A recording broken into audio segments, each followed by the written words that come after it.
Hello investors. आज हम लेके आ गए हैं अपना हाई ग्रोथ स्टॉक्स का मास्टर क्लास, जिसमें आपको मिलेंगे 100 प्लस पीपीटी, जिसमें कॉन कॉल और पीपीटी डिकोडेड होगा। क्या फॉरवर्ड लुकिंग गाइडेंसेस है, मैनेजमेंट का क्या कमेंट्री है, सब कुछ इंक्लूडेड होगा। मैं आके आपको डेमो भी दूंगा। ओके, जस्ट देख लेते हैं कोर्स में क्या क्या कवर करेंगे। ठीक है, तो बिजनेस डिकोड करेंगे, रेवेन्यू ग्रोथ विजिबिलिटी, उनके पैट और अबिटा के मार्जिन एक्सपेंशन, फ्यूचर में क्या कैपेक्स और स्केलेबिलिटी है, सेक्टर के टेलविंड्स, मैनेजमेंट का कॉन्फिडेंस और उनका गाइडेंस कैसा है वो देखेंगे, प्रोडक्ट लॉन्च, क्या प्रोडक्ट मिक्स हो रहा है, और फ्यूचर गाइडेंस और हिडन कमेंट्री कुछ भी रहेगा वो कवर करेंगे। और लॉन्ग टर्म ग्रोथ ट्रिगर्स जो भी रहेंगे वो भी मेंशन रहेंगे। तो अभी के लिए अगर सेक्टर मेंशन देखो तो ये 15-16 सेक्टर है। चार इनमें से 5-6 देखोगे तो फाइनेंशियल है, तो उसको मैंने इंडिपेंडेंटली यहाँ पे लिखा हुआ है। और भी सेक्टर साथ साथ मैं ऐड करता रहूँगा। ऐसा नहीं है कि कोई अगर बाय कर लेगा उसको बाद वाले नहीं मिलेंगे, सब कुछ एडिशनल में मिलेगा। जस्ट ये कवर कर जो भी एक्स्ट्रा रहेंगे, या कोई एक आधा स्टॉक जो बाद में भी आएगा उसको भी हम कवर कर लेंगे। फिलहाल के लिए अगर आप jewellery, IT, NBFC, private bank, small finance bank, यहाँ पे मिसलेनियस है जिसमें सिंगल सिंगल कैटेगरी के होते हैं, इसमें भी काफ़ी सारे स्टॉक्स हैं। मैं दिखाऊंगा भी सही कहाँ पे आपको मिल रहा है। उसके बाद आपको मिलेगा यहाँ पे 100 प्लस पीपीटीज मिलेंगी। पीपीटी कैसे दिखती है वो भी दिखाऊंगा मैं। ओके, एग्जांपल भी लेता हूँ। उसमें आपको कौन कौन डिकोडेड होगा जो हमने अभी डिस्कस करा। किसके लिए ये है? मोस्टली लॉन्ग टर्म इन्वेस्टर होता है जिनको लगता है कि हमें स्टॉक पिक नहीं मिल रहे, हमें खुद से एनालिसिस करने में दिक्कत हो रहा है, तो उन सब के लिए आप कंपनी को गो थ्रू करिए। अगर आपके पोर्टफोलियो में भी है तब भी आप मेक श्योर कर सकते हैं। अगर आप नई अपॉर्चुनिटीज भी ढूंढ रहे हैं तब भी आपके ये लिए, तो सबके लिए ये रहेगा। तो अभी चलते हैं। आपको लाइक अगर आपको ये आप पीपीटी यहाँ पे लेते हो, आपको मिलेगा क्या? आपको मिलेगा एक गूगल ड्राइव का लिंक। ओके, गूगल ड्राइव के लिंक के बाद अगर मैं चले जाऊँ आपको दिखाऊं तो इस पैटर्न में आपको सारे सेक्टर्स मिलेंगे। तो अगर फॉर एग्जांपल यहाँ पे मैं आपको एनबीएफसी खोल के दिखाता हूँ, तो अगर आपको दिखेगा यहाँ पे ऐसा नहीं है कि सारा कवर किया है, जिनमें अपॉर्चुनिटी है वही पीपीटीज यहाँ पे कवर होंगी। जहाँ कोई टर्न अराउंड स्टोरीज है बस वही यहाँ पे कवर होगा। जैसे Aye Finance, Capri Global, LT Finance. उसके बाद ये एक सिंगल सेक्टर में अगर एनबीएफसी से सारा, Poonawalla, SBFC Finance, Shriram, okay, Money Box, IFL, ये सारा ऐसे मिलेगा। एक और मैं सेक्टर आपको खोल के दिखा देता हूँ। जैसे हाउसिंग फाइनेंस की बात करें हम, तो आधार हाउसिंग, आवास, Bajaj home first, India shelter, Piramal और भी है। अगर कोई और बाद में एडिशन होता है वो भी आपको कवर हो जाएगा। ये Q4 के बेसिस पे आपको यहाँ पे देखने को मिलेगा। और अगले उनका FY27 या FY28 के लिए कोई गाइडेंस अगर देता है तो वह कैसा दिखता है। तो अभी हम एक पीपीटी को देखते हैं, उसमें आपको क्या क्या मिलेगा और आपको कैसे डिकोड करना है। तो अभी जैसे मैं यहाँ पे मनोरमा का यहाँ पे पीपीटी खोलता हूँ, ये तो पीपीटी आपको ऐसा दिखेगा। तो सबसे पहले एक इनिशियल स्लाइड रहेगी। यहाँ पे आपको बताया जाएगा कि Q4 का अर्निंग कौन कॉल का या समरी है और पीपीटी का एडिशन है। तो यहाँ पे कुछ नंबर्स दिखेंगे। तो आगे बढ़ते हैं हम सेकंड स्लाइड में। तो यहाँ पे पता चलेगा कि कंपनी, फर्स्ट मेन स्लाइड में कंपनी आके करता क्या है और उसके बिजनेस सेगमेंट्स क्या है। तो जैसे अगर आप देखोगे, speciality fat and cocoa butter equivalent पे काम करता है कंपनी। यहाँ पे छत्तीसगढ़, रायपुर, बॉम्बे यहाँ पे इनका हेडक्वार्टर्स है। उसके बाद एक्सपोर्ट हाउस में है। रेवेन्यू फ्रॉम एक्सपोर्ट्स 60% इनका रेवेन्यू एक्सपोर्ट से आता है। नो इंटरनेशनल सब्सिडीज है। उसके बाद एक्सट्रैक्शन देखो, बैकवर्ड फॉरवर्ड सारी इंटीग्रेशन इनके पास है। Like backward in the sense raw material इकट्ठा करना, रिफाइनरी से लेना। फॉरवर्ड में यहाँ पे रिफाइन होता है, आगे सेलिंग के लिए प्रोडक्ट्स मिलते हैं वो सारा। अगर आप देखोगे यहाँ पे सॉल्वेंट फ्रैक्शनेशन है यहाँ पे इनके पास। प्लांट 1 में 15,000 MT का कैपेसिटी है, प्लांट 2 में 25,000 का है। ओके, डी बॉटल नेक भी ऊपर से आ रहा है 32,500 के आसपास। वहाँ पे स्पेशलिटी फैट्स है यहाँ पे। उसके बाद बैकवर्ड इंटीग्रेशन अफ्रीका में है, फॉरवर्ड इंटीग्रेशन इंडिया में है। यहाँ पे वैल्यूएडेड प्रोडक्ट्स भी हैं यहाँ पे, जो तो मेनली कॉस्मेटिक्स हो गया, चॉकलेट्स हो गया, तो यहाँ पे इनके प्रोडक्ट्स यहाँ पे यूज होते हैं। तो मोटा मोटा आपको कंपनी का समरी मिलेगा यहाँ। उसके बाद हमें जो करंट क्वार्टर है Q4 और फुल ईयर, लाइक Q4 के बाद फाइनेंशियल ईयर भी खत्म हो जाता है, तो उसके आपको नंबर्स मिलेंगे। जैसे अगर आप देखोगे यहाँ पे, तो स्टैंड लोन पे यहाँ पे रेवेन्यू इन्होंने 382% से नियर अबाउट 60% से ग्रो करा है। फुल ईयर पे 76% से ग्रो करा है। उसके बाद अबिटा मार्जिन 27% के आसपास है, पैट मार्जिन 16% के आसपास है। तो यहाँ सारे नंबर है जहाँ से आप डिकोडिंग कर सकते हो। उसके बाद बैलेंस शीट और रेशियोज के नंबर है। ROE देखोगे 40% टच कर रहा है, ROC, ये सब नंबर्स आपको मिलेंगे। वॉल्यूम ग्रोथ कैसे हुआ है, प्राइस ग्रोथ कैसे हुआ है। उसके बाद नेक्स्ट स्लाइड पे जाओगे तो केपेक्स का क्या यहाँ पे इनका ट्रैक रहेगा। जैसे अभी FY26 में इन्होंने 7,500 MT ऐड किया है, तो टोटल कैपेसिटी यहाँ पे 47,500 के आसपास होगी। उसके बाद डी बोटलनेक अगर आप देखोगे वो भी यहाँ पे बढ़ी है, 30% आउटपुट वहां से भी आ रहा है। और FY27 में क्या अंडरवे है, वहां पे देखोगे 4,500 के आसपास और कैपेसिटी ऐड करने को देख रहे हैं और डीबॉट यहाँ पे 85 to 90% यूटिलाइजेशन का टारगेट भी रख रहे हैं। और FY28 में देखो बड़ा सारा कैपेक्स आ रहा है जो FY28 में आ रहा है, तो आपको दिखेगा कि कंपनी आगे कैसे ग्रो करेगी और क्या क्या कैपेसिटी एक्सपेंशन कर रही है, तो सारा दिखेगा। नीचे दिखा हुआ कि टोटल कैपेक्स के 2 से 3 साल में क्या कॉस्ट रहेगा, करंट टू डेट 50 करोड़ खर्च चुके हैं। उसके बाद जो अफ्रीका में बैकवर्ड इंटीग्रेशन है वहाँ पे कितना लगेगा, फॉरवर्ड इंटीग्रेशन में कितना लगेगा, ये सारे नंबर्स आपको मिलेंगे। उसके बाद मेन आता है मैनेजमेंट का गाइडेंस। FY27 में हमें नंबर्स कैसे देखने और नंबर्स देख के करना क्या है वो सारा दिखेगा। जैसे FY27 में इन्होंने देखा 30% वॉल्यूम ग्रोथ देख रहे हैं और 5 से 10% प्राइस रियलाइजेशन, मतलब जो इनका वैल्यू एडिशन होगा बढ़ा के। फॉर एग्जाम्पल इनका कोई प्रोडक्ट अभी 1000 रुपये का बिक रहा है, अगर आप 10% का इंक्रीज लगा दोगे तो मतलब 100 रुपया 1100 रुपये का बिकेगा, तो ऐसा ही हो गया। तो यहाँ पे रेवेन्यू ग्रोथ भी देखें 25 से 30% कंजर्वेटिव है, बट इसको आप 30 से 35% मान सकते हो। अगर आप यहाँ पे वॉल्यूम 30% और 5% इसका लोअर एंड पे देखते हो तो 35% से आराम से ग्रो कर सकते हो।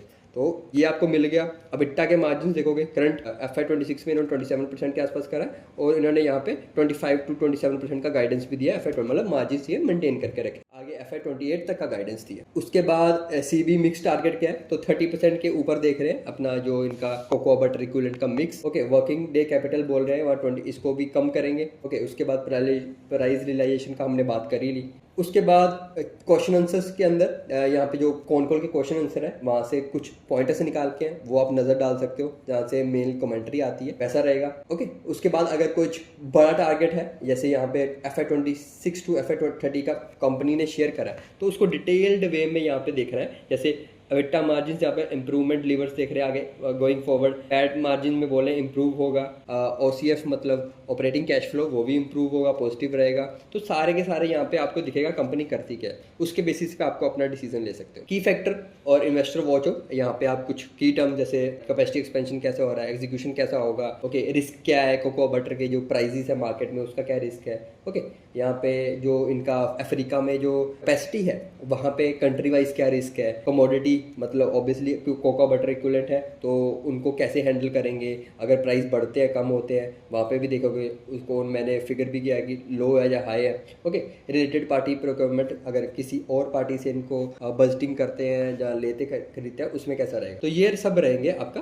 और लास्ट में एक डिटेल्ड समरी आपको मिल जाएगी जिसमें आपको जो की पॉइंटर था पूरी PPT की वो मिल जाए। तो इसके बेसिस पे तो मेनली जब आता है कि मैनेजमेंट का गाइडेंस, ओके, उसके बेसिस पे हमें पता चल गया 30 to 35% के आसपास ये ग्रो कर सकते हैं। उसके बाद जैसे अगर मैं देखूं तो करंट पी चल रहा है इनका 38 के आसपास और अगर आप देखोगे 1470 का प्राइस चल रहा है। प्राइस का मेरे करंट पी चल रहा है 37। इससे जाके अगर आपको 1 ईयर फॉरवर्ड पी निकालना है, ओके, 1 ईयर फॉरवर्ड पी का मेथड क्या है, जो करंट पी है उसको डिवाइड कर देना 1 bye growth rate. Growth rate है हम 30 या 35%। ओके, तो अगर 30% करते हैं तो 29 का पी है, अगर 35% करते हैं तो हमारे पास 30 का पी है। तो गोइंग फॉरवर्ड यहाँ पे अगर आप जाते हो तो अगर मैं पैग रेशो निकालूं, मेन हमारा कैलकुलेशन है पैग रेशो, ये पैग रेशो काम काहे नहीं करेगी, यहाँ पे फाइनेंशियल्स की बारी आ जाएगी, बाकी सारे जो भी है वहाँ पे आपका पैग रेशो काम करेगा। तो यहाँ पे इन केस अगर 30% से होते हैं 0.96 काफी अट्रैक्टिव, लाइक 1 से भी नीचे चल रहा है और 35% के आसपास ग्रो करते हैं। ये वैसे तो कंजर्वेटिव गाइडेंस है, मुझे लगता है ये आराम से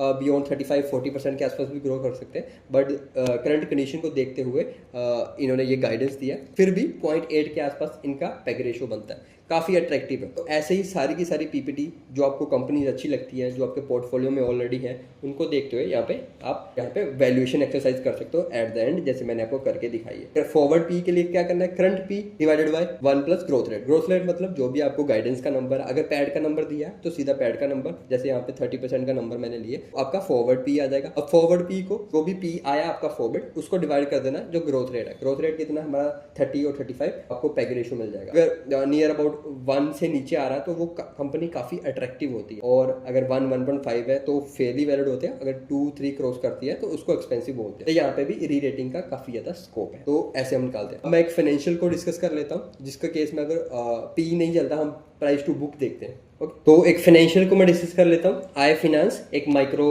एमएसएमई लेंडर है, लाइक 2-3 लाख के आसपास, 5 लाख के आसपास ये लोन मांगता है, एमएसएमई लेंडर है। की हाईलाइट्स जैसे में हमने डिस्कस करा, इसकी पीपीटी में ऐसा मिलेगा आपको डिसबर्समेंट, क्योंकि फाइनेंशियल्स के कुछ टर्म्स अलग होते हैं, एनपीए, निम्स, केजीएनपीए, ये सब देखना होता है, ये भी लाइक डिटेल में बता दूंगा। उसके वजह से कंपनी ओवरव्यू आपको बताएगा, आई फाइनेंस है, साइज और टारगेट, किसको ये लोन बांटते हैं, क्या प्रोडक्ट है इनका, अनसिक्योर्ड, सिक्योर्ड किस कैटेगरी में वो ट्रेड करते हैं, फ्यूचर मिक्स कैसे रहने वाला है, ठीक है। उसके बाद FY26 के नंबर्स कैसे रहे, एयूएम इन्होंने 27% से ग्रो करा, तो काफ़ी शानदार है। डिसबर्समेंट भी इन्होंने नियर अबाउट 20% से ग्रो करे, क्वार्टर Q4 में 26% से ग्रो करे। अगर आप पैड की बात करें तो 110% से ग्रो करा Q4 में, FY27 में 13% से ग्रो करा। निम्स देखोगे वो भी नियर अबाउट 200 BPS का यहाँ पे इंक्रीज है, ठीक है। फाइनेंशियल का कॉस्ट ऑफ बोरिंग है 10% के आसपास है। ROE देखोगे वो भी पॉजिटिव ट्रैक्शन में है। और अगर आप फ्यूचर का भी देखोगे तो हाई टीन्स के 16 से बोल रहे हैं कि हाई टीन्स को टारगेट कर रहे हैं। उसके बाद जो मेनली आता है ग्रोथ ट्रेजेक्ट्री बोल रहे हैं यहाँ पे, क्वार्टरली पैड, यहाँ पे आपको क्वार्टर भी और ईयर ऑन ईयर भी यहाँ पे एडिशन देखने को मिलेगा। मेन चलते हैं गाइडेंस 3, यहाँ पे इन्होंने 3 ईयर विजन दिया अपना। वो बोल रहे हैं कि FY27 में 25 to 30% के आसपास एयूएम ग्रो करेंगे, क्योंकि काफ़ी शानदार है। जो भी फाइनेंशियल्स होता है 30% का नंबर, 25-30% काफ़ी बढ़िया नंबर है। उसके बाद एम का गाइडेंस है यहाँ पे, और निम्स को बोल रहे हैं फ्लैट टू अपसाइड देखेंगे, निम्स इंप्रूव होते हैं तो कंपनी का कॉस्ट कटिंग और उनमें ऑपरेटिंग लेवरेज भी मिलता है। और जहाँ पे ये बात कर रहे हैं कि अपने एसेट क्वालिटी को 3.5 टू क्रेडिट कॉस्ट को 3.5 to 4% के आसपास लेके आएंगे, और 3 ईयर का टारगेट है उसको और नीचे लेके 3.5 और 3.75 के आसपास लेंगे। ROE की जैसे बोलेंगे हाई टीन्स के आसपास लेके जाएंगे। तो ये यहाँ से आपको मैनेजमेंट का गाइडेंस मिल जाएगा। उसके बाद आपको वैल्यूएशन एक्सरसाइज करनी है। ये कुछ और नंबर है, प्रोडक्ट मिक्स कैसा है, अनसिक्योर्ड सिक्योर्ड का पोर्शन कैसा है। अनसिक्योर्ड 37% है, मॉर्गेज लोन और सिक्योर्ड यहाँ पे बाकी बचा हुआ सिक्योर्ड के सेक्शन में है। तो ये सब आपको नंबर्स मिलेंगे। कलेक्शन एफिशिएंसी, बाकी Q&A सेगमेंट है, यहाँ पे आप मेन देख सकते हो कि कहाँ से किसने क्या क्वेश्चन पूछा है और क्या मेन मैंने क्वेश्चन पिक करे हैं जो आपसे रेफरेंस ले सकते हो। और ये लास्ट में जो की टेकअवेज है और वॉच पॉइंट्स हैं वो आपको देखना है। उसके बाद अगर मैं इसको सर्च करूँ आई फाइनेंस को, तो अब वैल्यूएशन एक्सरसाइज कर लेते हैं। जैसे फाइनेंशियल है तो हम प्राइस टू बुक देखेंगे। प्राइस टू बुक करंटली 1.5 का है। 1.5 का भी क्यों है, क्योंकि अगर आप देखोगे अभी रिसेंटली काफ़ी ज़्यादा री रेटिंग भी हुआ। अब बट री रेटिंग होने के बाद भी ये स्टॉक जो 25 to 30% का गाइडेंस दे रहा है और ग्रो भी कर रहा है, 1.5 इज ए चीपर नंबर। तो ऐसे आप प्राइस टू बुक दे सकते हो।